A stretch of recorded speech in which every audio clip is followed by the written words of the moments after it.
Olá, você pediu e nós trouxemos. Hoje, no Papo com a Especialista, teremos aqui a doutora Danuzi Nunes, que é palestrante, advogada, pregoeira e idealizadora também da Império Treinamentos. Seja muito bem-vinda ao nosso quadro, a professora Danuzi.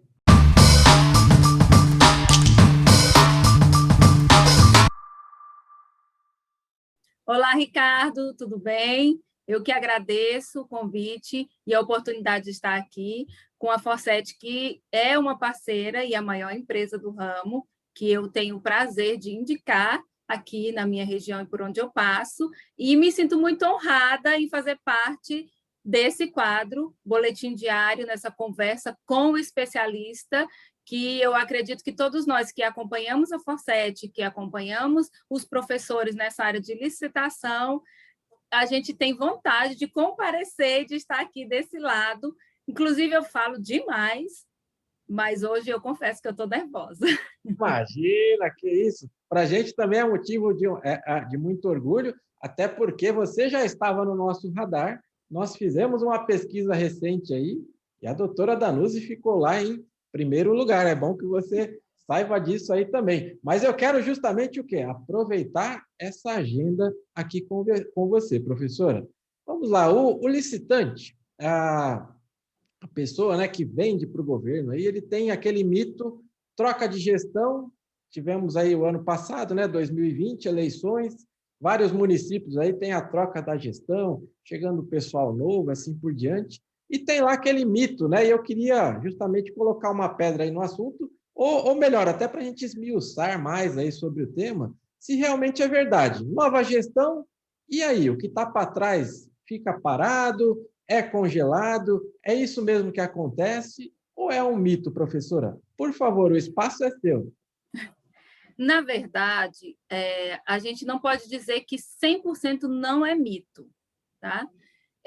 Existe uma parte que é mito, sim, quando fala que fica tudo congelado. É mito, porque o serviço público, a administração pública, ela tem que ser continuada. Tanto que quando a gente observa o gestor que entrou agora, ele vai observar o último ano do plano do gestor passado. Por quê? Porque as ações precisam ter continuidade. Então, assim, não fica tudo congelado. O que acontece, na maioria das vezes, pelo menos nessa realidade de municípios e de estados, né? Que é onde a gente tem um pouco mais de experiência e de convivência. O novo gestor, quando ele é o novo gestor, ele entra desconfiado de tudo que aconteceu na gestão passada. Então, o que a maioria faz? Um gestor mais diligente, mais preocupado. Ele suspende todos os contratos que estão em andamento, geralmente faz uma espécie de auditoria ou uma revisão, separa daqueles que já venceram, daqueles que vão continuar na nova gestão, para ele entender qual a situação que está aquele contrato, se compensa continuar, de repente, às vezes até fazer um aditivo, ou tem aditivos que foram feitos ainda na gestão passada, e ele vai parar para pensar se daqueles contratos, o que ele vai continuar, o que ele não vai dar continuidade, o que ele é obrigado a dar continuidade e ver qual a situação que se encontra. Porque o que acontece? Ele é um novo gestor, mas a gestão é a mesma. E dependendo do tipo de contrato que ele der continuidade, e nesse caso eu vou falar mais especificamente são das obras, ele pode vir a responder junto com o gestor passado, se for verificada alguma irregularidade. Então, quando se suspende por um determinado período, que geralmente se é feito via decreto, via de regra por 30 dias, né? Pelo menos aonde eu tenho acompanhado. Eles fazem um gestor diligente, porque tem gestor que simplesmente fala de boca que não vai fazer. Mas ele suspende via decreto e vai analisar todos os contratos caso a caso, especialmente nas obras. Danuzi, o que passa de uma gestão para outra obrigatoriamente? Não, é aquilo que não pode parar. Além das obras que estão em andamento, é aquilo que não pode parar. Limpeza pública não pode parar. Serviços de saúde não podem parar. Atendimento médico. Todos esses serviços que são contínuos e essenciais, eles não param. Então, assim, o novo gestor tem essa obrigação de dar continuidade. E ele vai chegar, ele vai encontrar uma empresa que já estava prestando serviço de limpeza pública, ele vai encontrar uma equipe no hospital, ele vai encontrar, via de regra, em municípios menores, essa equipe não é de concursados, é uma empresa que coordena os médicos, então ele vai verificar toda aquela situação e suspender. Essa é uma situação. Quando a gente fala de serviços, né? Daquilo que passa de uma gestão para outra. Eu vou voltar um pouquinho e falar em contratos de fornecimento, porque eu sei que tem muitos licitantes que nos assistem, que emitiram nota fiscal no mês de dezembro, não receberam no mês de dezembro e estão apavorados, pensando se vão receber ou se vão amargar um prejuízo, né? Ou ter que acionar judicialmente, em último caso. Então, esses contratos de fornecimento, a gente sabe que, por força do artigo 57 da Lei 8.666, eles obrigatoriamente se encerram dentro daquele exercício financeiro, ou seja, dia 31 de dezembro, quem tem contrato de fornecimento de material de expediente, de medicamento, de material de limpeza, ou qualquer outro tipo de fornecimento, esse contrato automaticamente se encerrou no dia 31 de dezembro. Danúzia, eu emiti uma nota fiscal em dezembro, mas eu não recebi. O que posso fazer? Primeiro, você tem que verificar se a sua nota fiscal ficou empenhada e se ela entrou em restos a pagar, para que esse resto a pagar passasse para o ano seguinte. Mas só isso não é suficiente. Além dela entrar em restos a pagar, o gestor anterior que deixou restos a pagar empenhado, ele precisa ter deixado dinheiro na conta, suficiente para cobrir aqueles restos a pagar. E é aí onde muita gente, infelizmente, fica sem receber. Porque a gestão passada deixou, às vezes deixou empenhado, mas não deixou em restos a pagar. E isso é mais comum em contratos de fornecimento. Agora, uma segunda situação. Quem tem obras em andamento. Você começou a executar a obra na gestão passada, sua obra, claro, continua, o cronograma físico-financeiro está andando, e já tiveram medições na gestão passada, foram aprovadas, ok, recebeu o dinheiro. Mas eu fiz uma medição em dezembro e não deu tempo de receber, mudou a gestão. O que o novo governo vai fazer? Via de regra, como a gente já conversou, ele vai analisar a situação da obra, ele precisa verificar se o cronograma físico-financeiro está batendo, se aquela medição que está em aberto, de fato, corresponde ao que foi executado, portanto, naquele valor que está lá, empenhado, em resto a pagar, para pagar, ele precisa verificar, porque se ele paga essa medição que está em aberto errado, ele já entra no processo como responsável, junto com a gestão passada. Então, ele vai verificar toda essa situação antes de liberar a obra para continuar e antes de liberar o pagamento. E a gente tem uma terceira situação, que são os contratos de serviço. Aí tem vários tipos de serviço. Em município não é tão comum esses serviços de terceirização com mão de obra dedicada. Para te falar a verdade, eu praticamente não vejo, né, esse tipo de serviço. Mas a gente tem outros serviços, como internet, que inclusive não pode parar. A gente tem serviços como limpeza pública, que é essencial, os próprios serviços de saúde, como a gente já citou aqui. Então, esses serviços, eles, via de regra, são feitos contratos por 12 meses e vão sendo prorrogados. Aí a gente precisa verificar caso a caso, e se esse é o caso do seu contrato de serviço, se ele venceu, se ele já foi prorrogado por aquele limite máximo que a lei permite a prorrogação, que é de até 60 meses, porque se ele já foi prorrogado até 60 meses, o gestor hoje não pode mais prorrogá-lo. Então, automaticamente ele está encerrado, e aí a gente volta lá só para aquela questão do pagamento mesmo, né? Se ficou algum pagamento em aberto. Se ele ainda tem possibilidade de prorrogação, e um alerta que eu faço aqui, tanto para licitantes como para gestores. Se o contrato venceu, por exemplo, em dezembro, ele teria obrigatoriamente que estar aditivado em dezembro, porque o aditivo ele precisa ser feito antes do vencimento do contrato.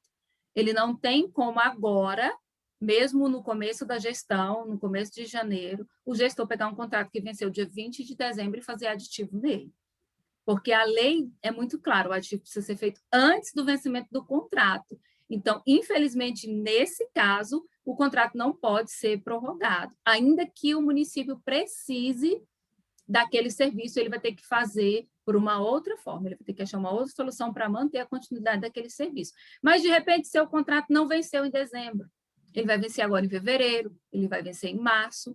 Então, aí depende muito de uma conversa com a administração, que ela pode optar por prorrogar seu contrato, prorrogar por um período enquanto ela faz uma nova licitação, ou simplesmente não prorrogar e fazer uma nova licitação, claro, ficando devidos os pagamentos. Porque se a gente for falar dessa questão só de pagamento, a gente precisa de uns 3 boletins diários.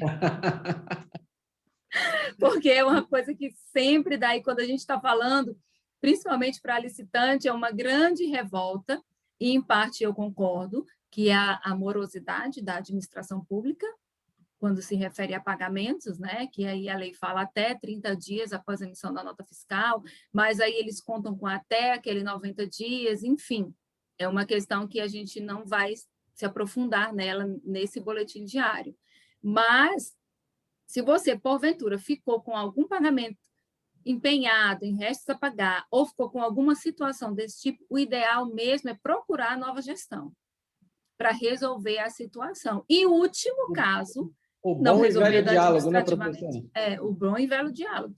Mas, em último caso, não resolvendo administrativamente, tem que tomar as providências cabíveis, extrajudicial e, às vezes, infelizmente, até judicialmente.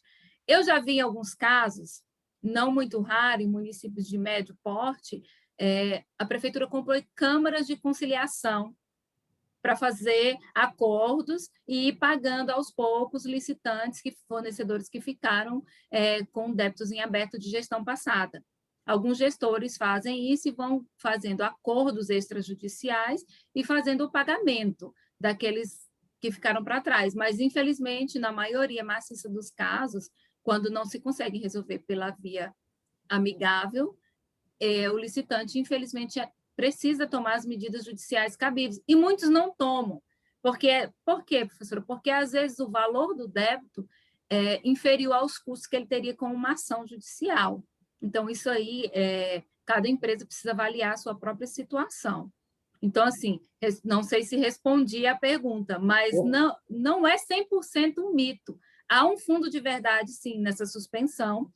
E, assim, como assessora jurídica, eu até aconselho essa suspensão, principalmente por novas gestões, porque você precisa tomar pé da situação em que você recebeu o município, ver também a questão do orçamento que você tem, você está amarrado às metas daquele último ano do plano de gestão passada, então você não pode desobedecer o plano, ele vai fazer o plano dele, mas para os 4 anos seguintes, ou seja, ele vai usar o plano dele 3 anos, e o próximo gestor fica obrigado a fazer mais um, justamente por isso, porque o serviço público, a administração pública, ela não pode parar.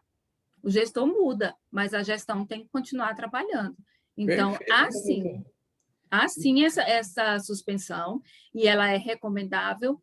Infelizmente, a gente sabe que é uma coisa chata para o fornecedor, para o prestador de serviço, para o licitante, porque...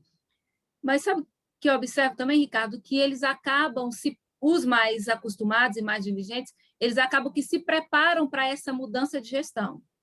Né? Os fornecedores que já estão nesse ramo há muito tempo, aqueles que são mais diligentes, grandes empresas, eles se preparam para essa mudança de gestão porque eles sabem que automaticamente vai acontecer esse período aí que eles vão ficar meio que off. Sim. E depois as coisas tendem a normalizar. Mas agora, quem não se preparou ou não tinha nenhuma experiência, infelizmente deve estar passando por isso pela primeira vez. E essa suspensão é mesmo normal, não tem como a gente fugir dela e torcer para que a nova gestão se encontre o mais rápido possível e que tenha a boa vontade de resolver as situações passadas, naquilo que, lógico, não for prejudicar a nova gestão. Perfeito, professora. Já vou pedir aqui para colocar o seu canal no Instagram, porque dicas como essa a professora sempre está colocando lá, distribuindo muito conteúdo para todos nós. E eu amei aí essa primeira etapa da nossa entrevista, porque realmente precisa colocar um basta aí neste mito aí. A administração é contra o licitante ele é contra a administração, né? E você muito bem colocou que muitas vezes o gestor se vê obrigado a realmente fazer isso, né? Ele está chegando agora, ele precisa conhecer o que tem aí em suas mãos, passa a ser responsabilidade dele dali para frente, né?